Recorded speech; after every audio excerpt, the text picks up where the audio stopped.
as a whole. Others think that time itself doesn't even exist, that the whole concept is an illusion of our human mind. Leave it to Kurzgesagt to actually defeat the clock from Don't Hug Me, I'm Scared. This is props, I like this.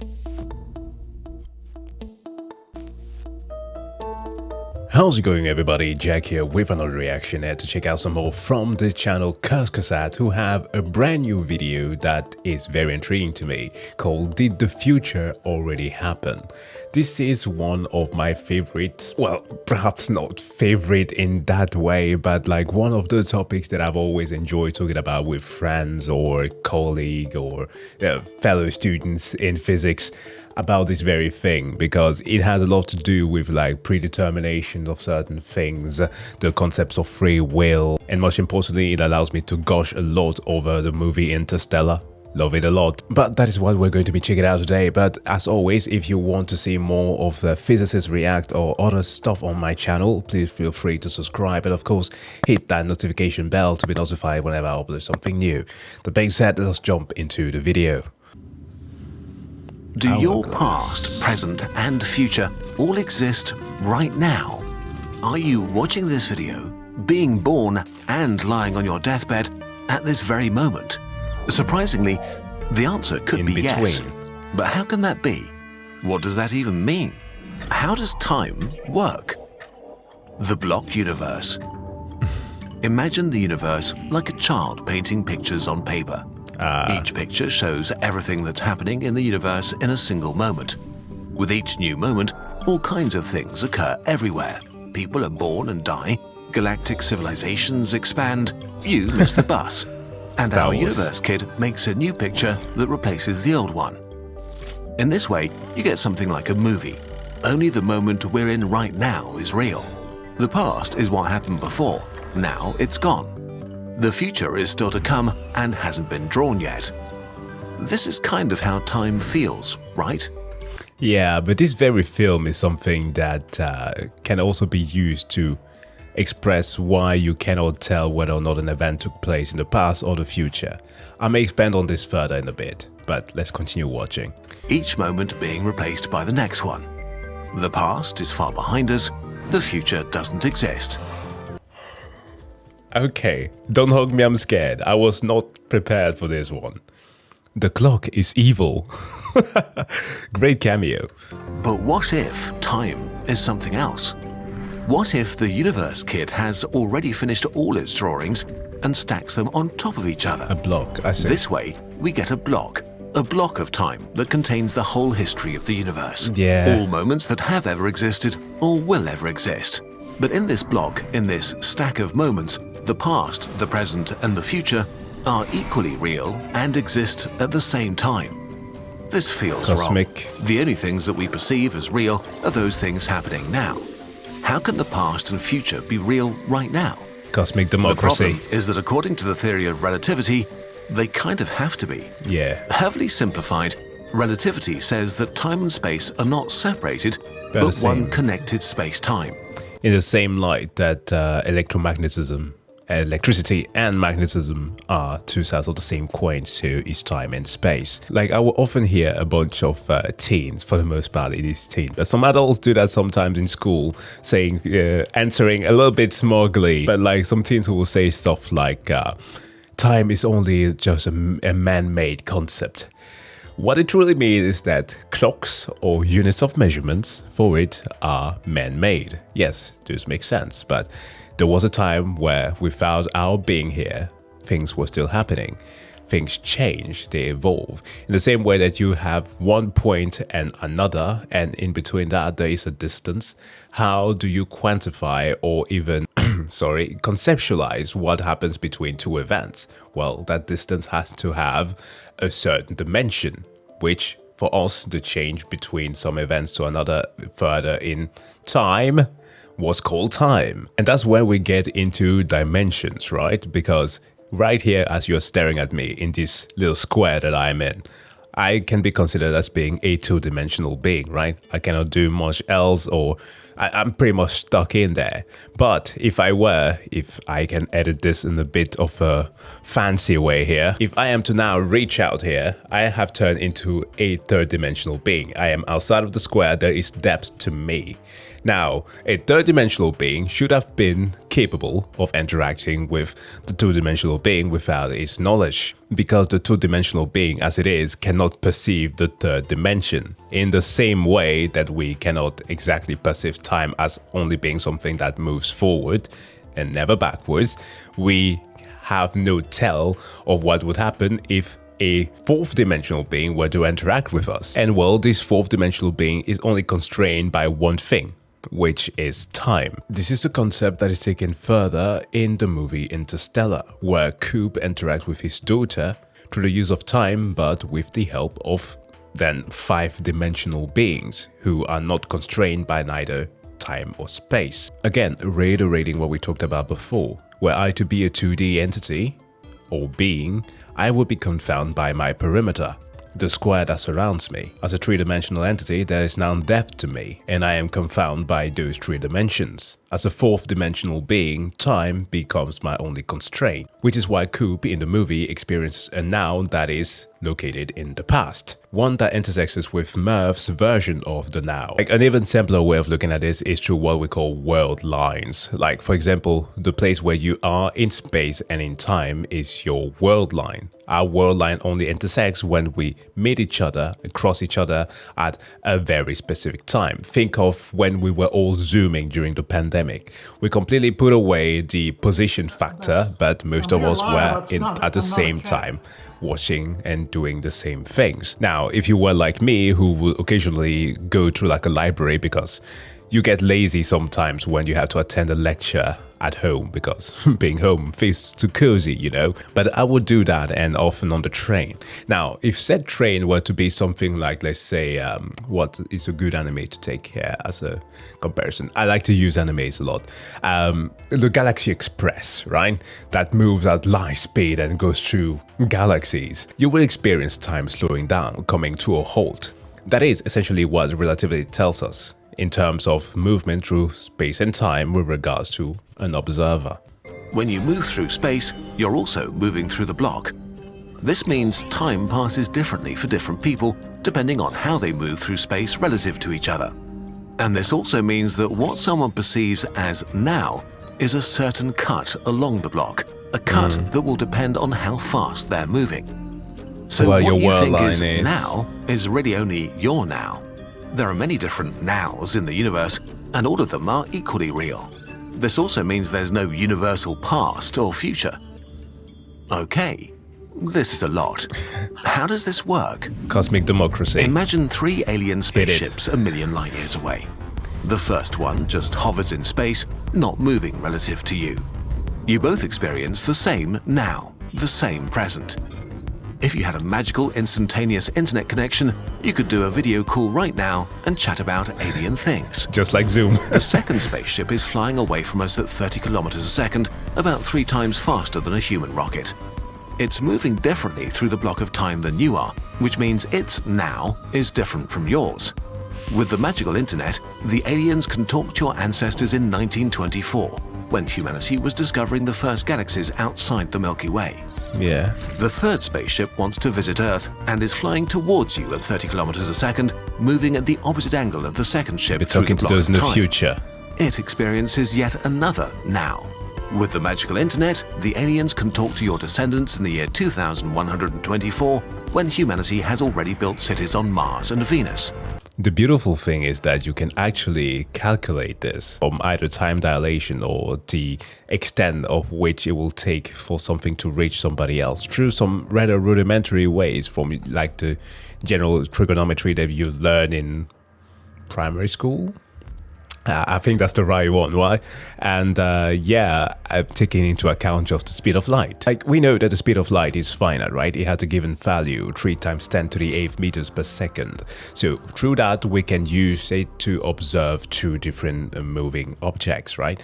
One that is, let's say, stationary, and another one that is moving, let's say, pretty damn fast. Now, by bouncing lights from the stationary to the moving object from one point to another, we can draw a triangle. Then we then apply just simple trigonometry, right? We find a ratio in between the stationary and the moving objects, which ends up being 1 over sinus of theta. Can then apply the Pythagorean theorem and then find some different identities adding into that, and we end up finding a ratio that shows us that the closer we move to the speed of light, the ratio becomes bigger, and thus we can determine the time. Well, the time between the different clocks, the time dilation that we have in between the two entities. Okay, so we have 3 different nows. So which one is correct? Well, that's the problem. Relativity is based on one powerful principle: cosmic democracy. The fact that the point of view of all observers in the universe is equally valid. Yeah. All those nows have to be equally real.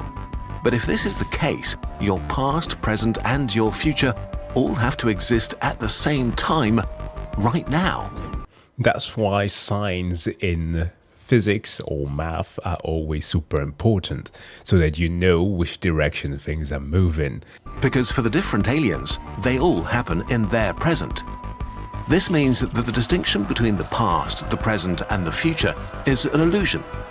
The universe is not a bunch of things evolving through time like in a movie, but a static block in which the past, the present, and the future all coexist and are real. How can that be? Well, think about a galaxy outside the observable universe, too far away to ever visit or see.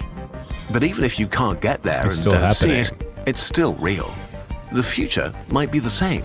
But if the past is not far behind us and the future actually exists, then there is no movie. There are so many references in this so far. I can't even count. Like, we need to go back and watch this afterwards to point them all out. Things don't happen in the universe. The universe just is, like a frozen block of dead cosmic ice, with everything that will ever happen already written and decided. Ooh. Is the future already written? Oh, let's If go. all times coexist and are equally real, Free then will. the future has to be already written. But that's not how you experience things. It feels like you can mold your future with your decisions. It really feels like you're free to choose to stop watching YouTube to not miss the bus. But if the future is set in stone, you can't decide anything. So are your choices an illusion? Well, maybe. Okay, so the concept of free will always boils down to, I think, at the end of the day, kind of like semantic arguments. Like, it very much depends on what you're viewing as being objective or what you're viewing as being subjective. Let's stick to the objective part for a start. As far as we can tell, we have a point of origin for time where at least the concept of time becomes relevant, right? That is what is commonly called the Big Bang. Now, that is actually a quaint term that I have grown not to like that much, because it gets sometimes used as to making some weird arguments on the validity of science by some, I don't want to be insulting, but kind of naughty people. Fred Hoyle was the one who coined that term, but I much prefer the term like everything stretch. It sounds a lot better because there was something just from one point of origin that just rapidly expanded. Now, that being said though, from that point on, we start seeing how different elements and like quantum particles are found. We have elementary particles that make us today. These are found in the ensemble that is called the standard model of particle physics, with stuff like electron, up and down quarks, gluons, and photons being the ones that we care to have because they are stable and they are the one that we are comprised of. The things that I'm touching, my body, my genetic makeup come from all of those things. Now, there are some unstable ones, but we don't really want to be dealing with those, lest we want to be just like in, let's say, the Amazing Digital Circus, want to be glitching out of existence all the time because some of them decay and they behave very strangely. Now, the way in which they behave can be expressed through wave functions, likely something that you have seen already in the past, right? The weird W sign there. There are a bunch of attributes that come along with that. There are the energy levels of those quantum particles dependent on their orbit. There's the angular momentum that is also dependent on their orbit and regarding on how they are shaped. By that I mean, if you remember, your typical view of an atom usually has like an electron spinning around it, right? Well, those aren't just as rigid as you think. Like the electron is just going through a perfect circular motion. No, these are orbitals that are shaped in way different ways, and there are different versions of them. But I won't be getting into that. That gets a bit too complicated. And I guess that's some of what I'm talking about right now already is. Okay, so what I'm trying to get at is that at a fundamental level, we have a pretty rigid understanding of how the particles in our body operate. Even the nature of the wave function that I mentioned ends up having a certain dualism. Like you've heard of the Schrodinger's cat, right? A particle can either be in one state or on the other. Those are the result of what a wave function yields. We've went so far as to deriving equations that explains how the human body is supposed to operate and how the natural forces that affects all of those components cannot be affected by anything else. So we often tend to say that these quantum particles are deterministic, i.e. we know exactly what is going to happen at one point in time to another one in time. However, because there's always a but in all of this. This is my first year project back in 2019 for my physics in bachelor's degree. And in here, we had to find what I call D mesons. These are some specific particles with a specific energy level. Now, you don't need what they are at all. I'm just going to show you the result of what is actually important. It is conducted in one of those particle accelerators or colliders where you get to smash the particles together. There are a bunch of mirrors there that are used as detectors to tell you where, like with the angular momentum and all those things that are exciting to do the math. And those charts end up looking somewhat like this. But the result of the data that was interesting for us was to see this. So we got D mesons with positive D mesons and negative D mesons because yes, that's the nature of most particles. Also, just like how electrons also have a positive charge and are called positrons. Now, what we can see here is that we get a certain number out of that and we have a percentage of decay. But out of all of the particles that we measured, there is what we can see here. It is written in Danish, but it says a number of unspecified decay. These are random jumps, random shit that we cannot detect what are. Something just happened, it created some energy, and poof, went away. Now, if there were to be any sort of emergent property that we could classify as being free will within the objective field of physics, this would be it. All of those random things that are happening there. But this is just me positing things. We don't know. And that's the part that we have to admit. We just don't know. And this is what we get when we're staying in the objective side of things. Because the subjective part, I would say at least, is our perception of time and events. What we perceive as being free will, right? Is it just the I could have changed something and a different outcome could have come out of it? Or do we perceive time as being something completely different? And that's why I'm saying that it ends up being a semantic issue. Maybe your free will is a mirage, and maybe you missing the bus was already predetermined at the Big Bang, so feel free to continue watching. Except quantum stuff is ruining everything again. Quantum processes can't be predicted, not even in principle. Not because we're silly and don't know how to do it. According to quantum physics, quantum particles are intrinsically random. For example, yes. If you have a radioactive atom, it could decay at any moment, in the next second or in the next million years. Yeah. We can calculate the probability that it will decay tomorrow, but no oracle in the universe will ever be able to tell you with absolute certainty if it will do so or not. Exactly. But quantum particles can change the world. Imagine a radioactive element randomly decays and causes a genetic mutation in a nearby mammal. Oh, wow. And then many generations later, that mutation has led to a weird mix of duck and mammal that makes no sense. Yeah, that is very interesting. Yeah, it kind of comes down again to the quantum particles. Like, think about the basic of our genetic makeups is what? Amino acids.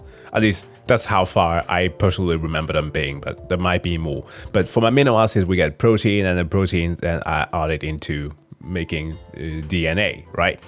Now, within, I think, amino groups, you have something like, let's say, a nitrogen component in there. Now, as said before, the electrons are moving not just in some circular field, but in actual orbitals. That's why you will have the electron configuration written in a three-way with 3 different numbers. I think it's 2, 2, and 3, right? Making it 7. Given the number that the nitrogen actually requires to have. Now, any number of things can happen in those orbitals. Again, depending on the momentum, depending on the magnetism and all those things. So from those basic fundamental points, you have like a chain reaction that goes all the way to the top, affecting the DNA, causing a random mutation, and causing either this, a change, or perhaps just something that actually decays and ends up dying.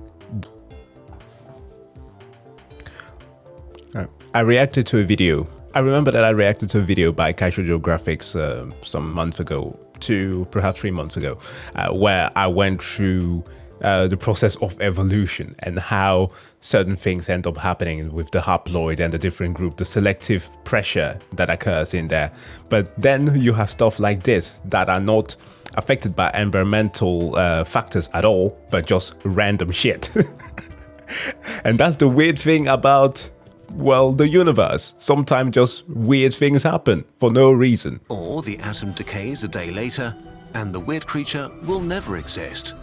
Yeah. If quantum stuff is really uncertain, the future can't be set in stone. But if the future is an untold story, it can't be real in the same way as the past is. So what happens when uncertain things like the decay of our atom become real? Is that moment the present? Is this now? But before, we saw that cosmic democracy makes it impossible to define an absolute now. What's going on here? It turns out that for every individual object, you, an alien, an atom, the past, the present, and the future are always well defined. Yeah. Your death will always happen after your birth, Not never before, and never at the same time. Now you are clearly between your birth and your death. The chicken or the egg. For you at least, now makes perfect sense. If we don't play tricks like going to the other side of the universe and using aliens in funny ways to find out what now means, things again start to look ordered and nice, and individual nows seem to exist. Can we do something with them? Let's return to our block universe. I see. So now we are shifting from just anything that is predetermined to having just a bunch of random events occurring as the block still maintain its structure from past events, but the future becomes undetermined, I guess. Maybe the block does not contain the future, and maybe we just imagined it wrong. Maybe the block is just the past, and a thin layer on the surface is the present. Yeah. That surface is not smooth, but bumpy and uneven. It's been made by joining countless individual nows, each experienced by someone or something in the universe, each equally real and valid. And all observers do their bit, so cosmic democracy is still true. As new things happen and uncertain things become certain, radioactive atoms decay, new species of mammals arise, people miss the bus, the border moves upwards, creating new time in the universe. Instead of a frozen block of time with a future that has already been written, the block is growing and things happen. You can again decide your future. Maybe leave earlier so you won't miss the bus. What is real then? Let's recap. We started with time as a movie, one now after another, where only the current now was real. Then we found out that because of relativity, there are multiple nows, all of them real somehow, which could mean that we're living in a frozen block universe where things don't happen and you don't really have free will. And we ended up with a kind of growing block universe where time passes and the future is open. So which is correct? What is real? The present? The past? Are the dinosaurs as real as you are right now? What do the aliens on the other corner of the universe think about all this? To be honest, no one knows. What we've learned are two possibilities to describe time, but they're not the only ones. Some scientists think that the idea of now only makes sense near you. But yeah, sorry there, I'm muted. There are concepts of how time is something all entirely unique, something primordial, and that's why I'm like, oh, no, count me out. This is losing sense. As a whole, others think that time itself doesn't even exist, that No. the whole concept is an illusion of our human mind. Leave it to Kurzgesagt to actually defeat the clock from Don't Hug Me, I'm Scared. This is props. I like this. I don't know why. Like, whenever there is an angle of like turning things into like children animation, they become like 100 times more creepy than were they like any other type of horror. Because that is the would-be concept that Don't Hug Me, I'm Scared is trying to apply, right? The indoctrination of people through children's animation. But, wow, creepy. And others think that time does exist, but that it's not a fundamental feature of the universe. Rather, time may be something that emerges from a deeper level of reality, just like heat emerges from the motion of individual molecules, or life emerges from the interactions of lifeless proteins. We could go on, but aren't you about to miss the bus? Oh yeah, abiogenesis was mentioned there. The concept of time is abstract and elusive, possibly beyond complete human comprehension. Fortunately, there's a vast world of things we do understand about the universe that you can explore right now. Brilliant. Thanks to our friends at brilliant.org. Brilliant has thousands of bite-sized hands-on lessons in science, maths, technology, and beyond. Their latest course, Introduction to Probability, offers a practical guide to interpreting the world. Brilliant is actually good. I've followed some courses there that are not exactly dealing with science, but more with like a more creative fields. But yeah, I highly recommend it. Think of each one as an interactive, one-on-one version of a Kurzgesagt video. To get hands-on with Kurzgesagt lessons and explore everything Brilliant has to offer, you can start your free 30-day trial by signing up at brilliant.org/nutshell. And for Kurzgesagt viewers, the first 200 people to use our link get 20% off an annual membership once their trial ends. Since I'm watching the video, had to show the ads in the list. But what a wonderful video. I hope this is something that sets, I don't know, like seeds a fruit of wonder in your mind, that you might get an interest in wanting to study some of these things.